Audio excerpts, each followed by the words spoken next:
She didn't break your heart. She shattered the fantasy you built around her.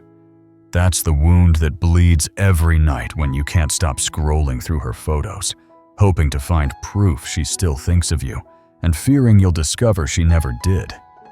That's why you lie awake, replaying every fight, rewriting lines you wish you had said, bargaining with ghosts of conversations that never happened. It's torture, because your mind won't let you rest. You tell yourself you've moved on, but the moment her name flashes across your thoughts, your chest clenches like a fist around your lungs. Every stranger on a dating app gets compared to her. Every place you once shared feels poisoned with her absence. And deep inside, it feels like you're losing more than a woman. You're losing the story you swore was real. Here's the truth.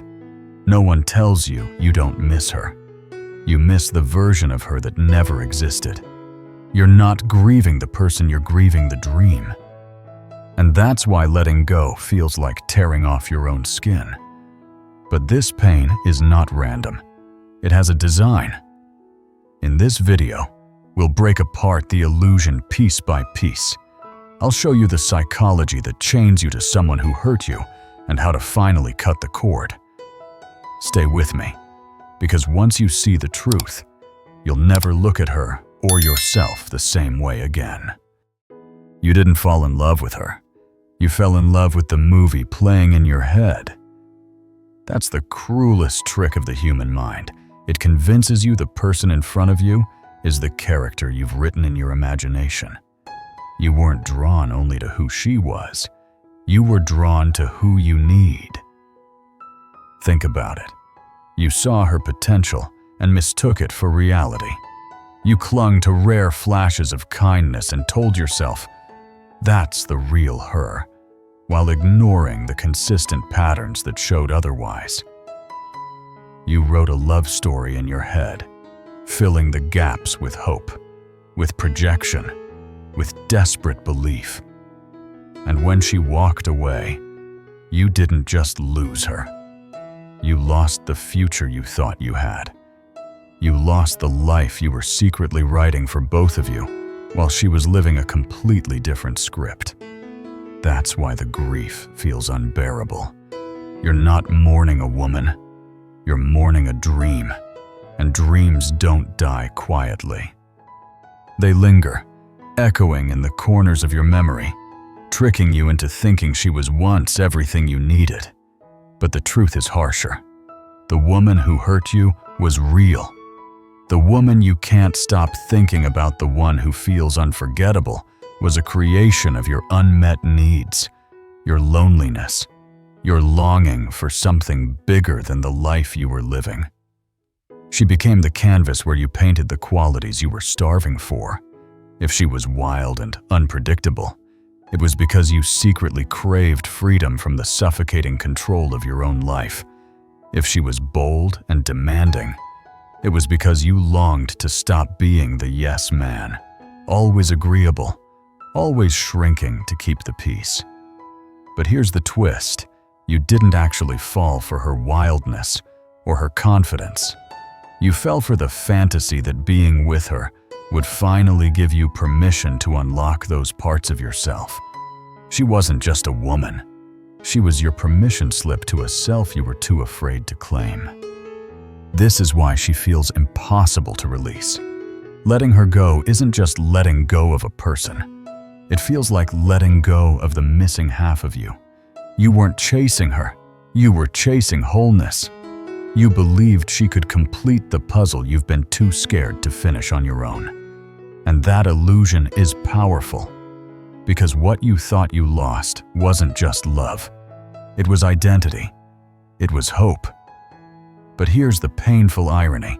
The very traits that drew you to her were already alive in you. Buried. Yes. Suppressed by fear. Yes, but never absent. She was never your missing piece. She was a mirror, reflecting back the potential you'd abandoned. And because you didn't recognize that, you mistook dependency for love. You wrapped chains around your own heart and handed her the key. Most men confuse emotional dependency with genuine love. That's why the bond feels unbreakable. Real love makes you more of who you are. Dependency makes you less. Real love gives you room to breathe. Dependency suffocates you with obsession. When you're dependent, your self-worth swings wildly with her attention. Her texts decide your mood. Her silence decides your anxiety. Her validation becomes your oxygen. And once you've handed over control of your emotional state like that, breaking free feels like death. But it isn't death. It's withdrawal. And withdrawal always feels like the end of the world before freedom arrives. You're not losing her. You're losing the illusion. And illusions are addictive. That's why your chest tightens when her name comes up. That's why your nights feel haunted. You're detoxing from the fantasy of who you thought she was, the dream you stitched together out of longing and loneliness. The truth is simple. Even if it's hard to swallow, you were never hers to lose. She was never yours to keep. What you've been clinging to is not her. It's the story you wrote about her. And until you face that, you'll keep replaying the same movie, hoping for a different ending. Once you see the illusion for what it is, the next question becomes obvious. Why does it still feel impossible to walk away if you know she wasn't the answer? Why does your body still ache for her attention? The truth is, what you're dealing with isn't just heartbreak. It's dependency. And dependency doesn't loosen its grip just because you've had a revelation. Real love allows you to breathe. It makes space for you to stay yourself while sharing your life with someone else. Dependency does the opposite. It strips you of your center and forces you to orbit around another person's moods, actions, and approval. That's why it feels so unstable. One text can lift you up. One silence can wreck your day. You don't even realize it. But you've handed over control of your emotional state to someone who has already proven they can't be trusted with it. This is the prison most men never see until it's too late. The walls aren't made of iron. They're made of invisible chains, anxious thoughts, obsessive patterns, constant craving. You know she's not good for you. Yet leaving feels like cutting off your own oxygen supply. You've forgotten who you were before her. And rediscovering that man feels scarier than staying trapped. That's how deep dependency runs. It doesn't just live in your mind. It lives in your nervous system. Your body has learned to crave the roller coaster she put you on. The spikes of hope when she gives you attention. The crashes of despair when she pulls away. The cycle of pain and relief becomes its own drug. And like any drug, your brain starts demanding more, no matter the cost. That's why it feels like you can't quit her. You're not just addicted to her. You're addicted to the chemical storm she triggers inside you. Breaking that pattern isn't about sheer willpower. It requires rewiring. Your brain has linked love with suffering, intimacy with anxiety, closeness with chaos. And until you change those associations, you'll keep finding yourself trapped in the same cycle. Different women, same story, new faces, same ending. You keep meeting the same character in a different body because your unconscious mind is trying to resolve unfinished business from your past. That's why every toxic relationship feels strangely familiar. It's not random. It's not bad luck. It's repetition. Your psyche is dragging you back into the same storm, hoping this time you'll find the shelter you never had as a child. But here's the cruel twist: it never works, because you're trying to solve old problems with the same broken tools. She wasn't the first to make you feel small, uncertain, or unworthy. She was simply the latest actor in a play that's been running for years. And here's the part that stings. The attachment you feel isn't really about her unique qualities at all. It's about the discomfort she provides, the chaos that feels like home. If unpredictability was your first language, then stability feels foreign. If inconsistency was your earliest experience of love, then clarity feels dull. That's why you keep choosing women who wound you. Their chaos matches the chaos inside you. That gnawing anxiety in your chest when you think of her isn't meaningless. It's not just noise, it's an alarm. Your psyche is screaming at you. This isn't about her. This is about you. The intensity of your attachment is directly tied to how far you've drifted from your authentic self. When you are aligned with who you really are, toxic people repel you.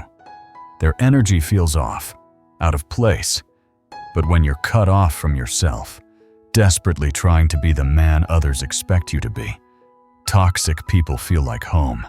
That's why losing her feels like dying. It's not death, it's withdrawal. And withdrawal hurts like hell. But it's also proof that you're healing. The terror you feel without her drama isn't a sign you need her back. It's a sign you're finally being forced to face yourself without the distraction. And that's where true freedom begins.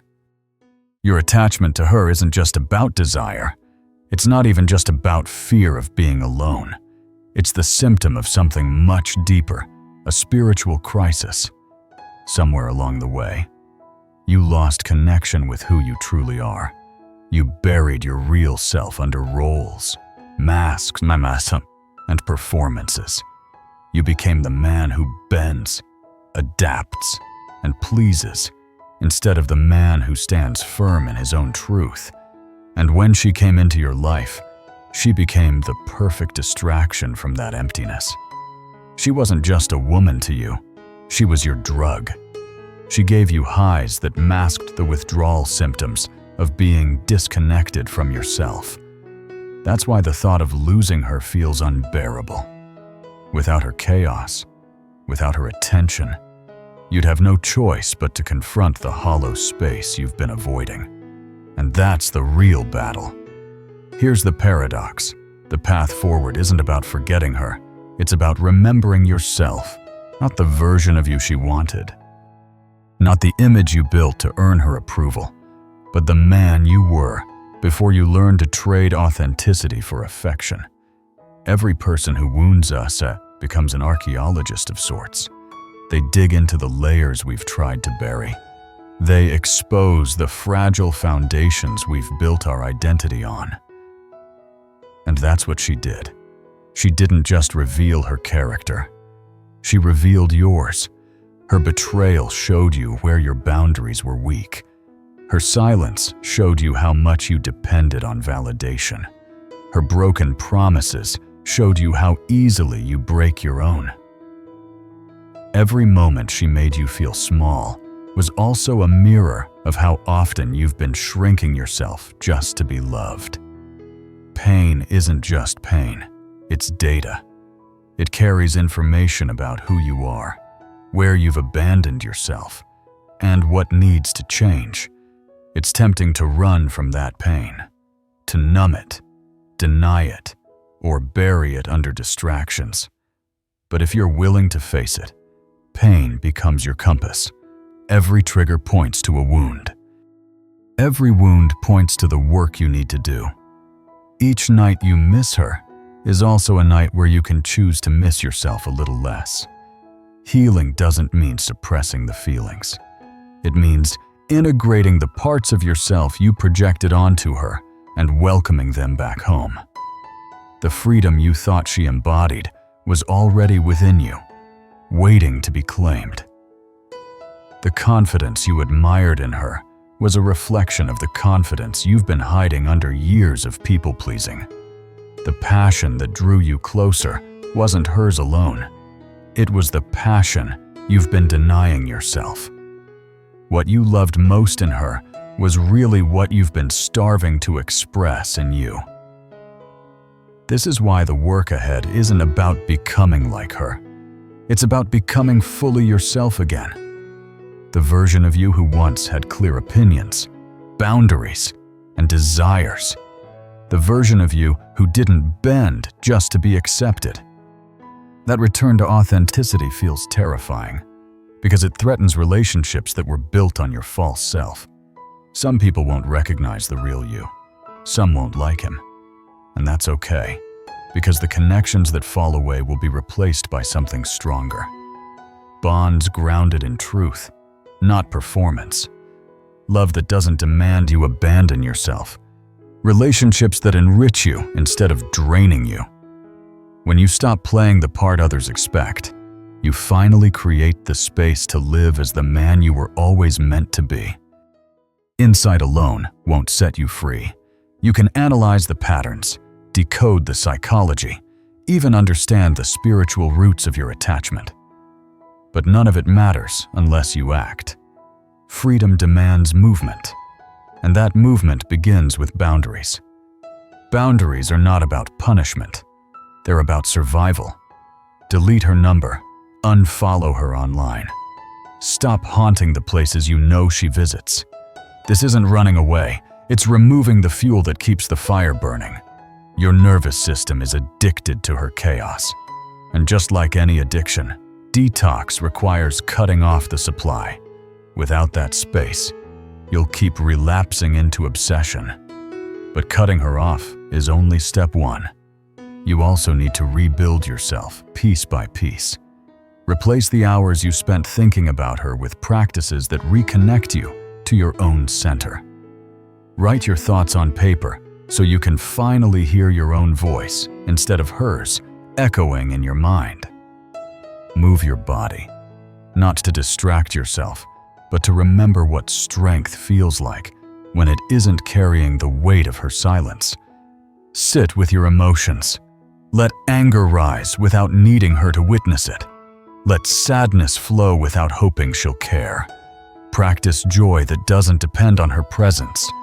These actions may feel small, but they are revolutionary. They shift the spotlight from her to you. They remind you that you are not a supporting character in her story, you are the lead in your own. And when you enforce standards for how others are allowed to treat you, you begin writing a new script where self-respect is the foundation. This is where many men stumble. They think love alone is enough to keep a relationship alive.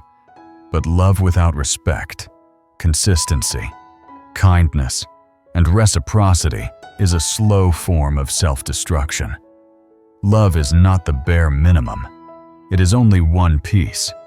And if someone cannot meet the other requirements, they do not deserve access to your time, energy, or heart.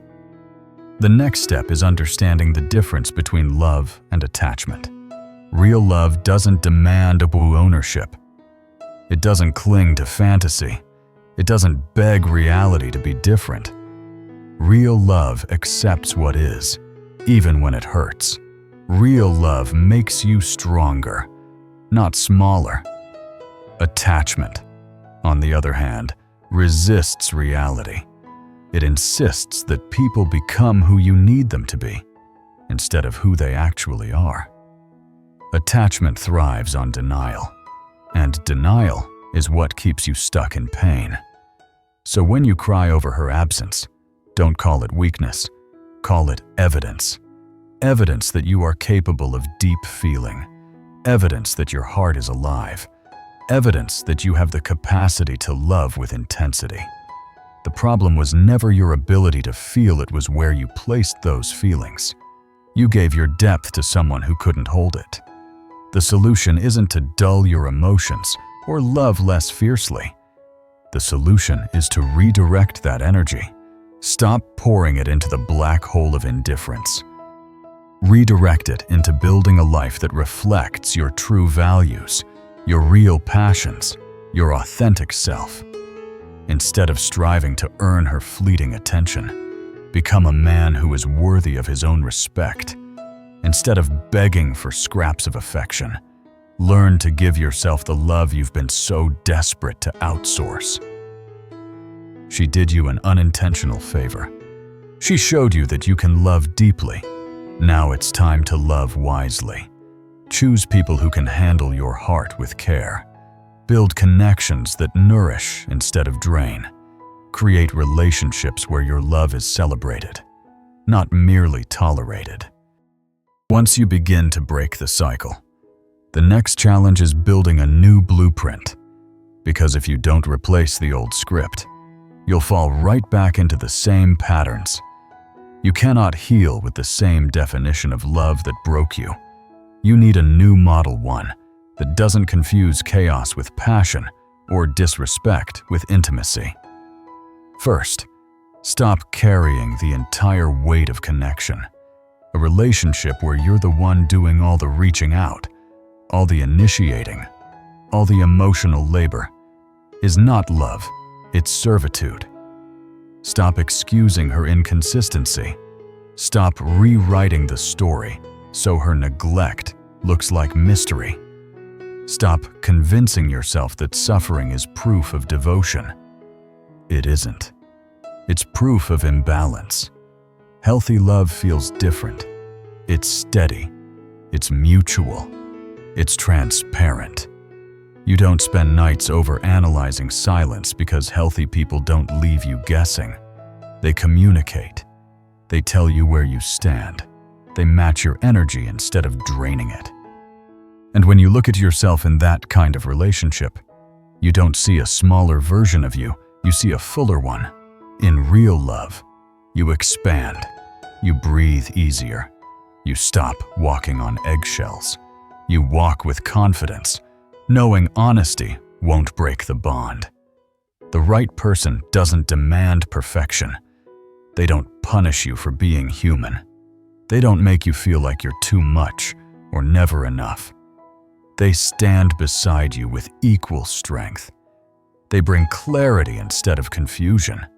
They bring peace instead of anxiety. This is the true freedom you've been searching for. It isn't just letting go of her. It's letting go of the part of yourself that settled for less than you deserved. It's releasing the version of you that thought love required self-betrayal. It's saying goodbye to the man who believed affection had to be earned through sacrifice. That liberation is what creates the space for something new that doesn't consume, but restores. A love that doesn't demand you prove your worth.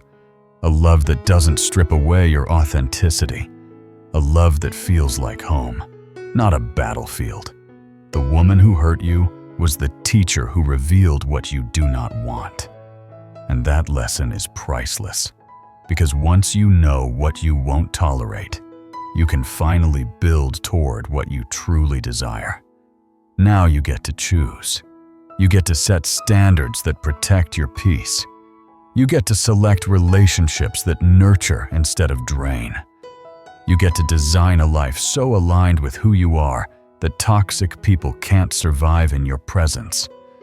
Because the truth is, the attachment was never about her. It was always about what she symbolized in your own journey. She was the mirror, the trier, the detour, but she was never the destination.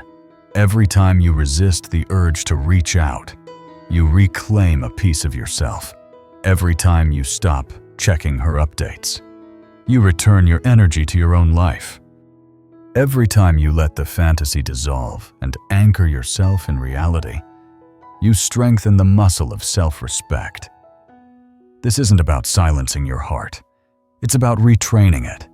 It's about loving with the same intensity, but finally choosing people who can meet you there. The goal has never been to erase her completely. The goal is to reach the point where her memory no longer controls you. To be able to think of her without your chest tightening, without that ache pulling you back into the past. To look at what happened and see it for what it was, a chapter in your story, not the story itself. Because what feels like the end is really the beginning. This is the beginning of a relationship with yourself that doesn't rely on anyone else's validation. The beginning of connections built on truth, not performance. The beginning of a life shaped by your authentic desires, not by desperate attempts to win approval. The woman who hurt you was never your final stop. She was a detour, a painful, necessary deviation that forced you to face what you had been avoiding: your boundaries, your self-worth, and your understanding of love. Now you return to the path with more clarity than before. You carry wisdom you once lacked. You hold standards you didn't even know you needed. You walk with sharper vision about what kind of partner truly belongs in your life. Every day you live without clinging to her is a day closer to the relationship you deserve. Every boundary you enforce is practice for protecting your peace. Every moment you choose yourself is a deposit into the man you're becoming. The pain of letting go is temporary. The freedom that follows is permanent. She will fade into a memory, but the strength you build by releasing her will stay with you for the rest of your life. That strength is what turns wounds into wisdom. That strength is what transforms heartbreak into rebirth. If you've stayed with me this far, it means you're ready to stop reliving the old script, ready to step into something greater. And if this breakdown has opened your eyes to why letting go feels so impossible, make sure you stick around, because this journey from attachment to freedom is one of the most transformative paths a man can walk.